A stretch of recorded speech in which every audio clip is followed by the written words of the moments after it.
இத்தனை பேர் பணம் வாங்கி 35 லட்சம் இவ்வளவு கொடுத்து இந்த வேலைக்கு வந்திருந்தால் இது எந்த துறையில் போடப்படுகிற வேலை? நகராட்சியில் போடப்படுகிற வேலை. நகராட்சிக்கும் மக்களுக்கும் எவ்வளவு தொடர்பு இருக்கிறது? மிக நெருங்கிய தொடர்பு இருக்கிறது. நீங்கள் அத்தியாவசிய தேவையிலிருந்து நீங்கள் யார் என்று அடையாளம் காட்டுவதிலிருந்து உங்களுக்கு ஏற்படுகிற பாதிப்புகளிலிருந்து அதை இயற்கை பேரிடர்களிலிருந்து உங்களுக்கு அருகில் இருக்கக்கூடிய துறை நகராட்சி துறை. அங்கு இருக்கக்கூடிய ஊழியர்கள் இத்தனை லஞ்சத்தை கொடுத்து வந்திருந்தால் அவர்களுடைய பணி எவ்வளவு லஞ்சம் நிறைந்ததாக இருக்கும் என்று நினைக்கிறீங்க?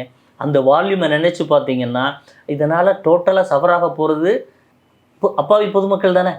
ஏற்கனவே இந்த உள்ளாட்சித்துறையிடமிருந்து வருகிற வசதியை வாய்ப்பை தேவையானவற்றை ஒரு உதாரணத்திற்கு ஒரு கட்டிடம் கட்டுவதற்கு அனுமதியாக இருக்கட்டும் அல்லது அது சார்ந்த ஒரு பிறப்பு இறப்பு இப்படி அனைத்தோடும் தொடர்பு செய்கிற அந்த தொகையில் 35 லட்சம் லஞ்சம் கொடுத்து வந்த அதிகாரியிடம் போய் நீங்கள் சேவையை எதிர்பார்க்க முடியுமா?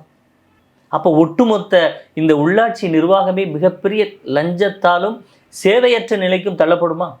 அப்போ இது எவ்வளோ பெரிய வால்யூமான ஒரு நிர்வாக சீர்கேட்டுக்கு வழிவகுக்கும்?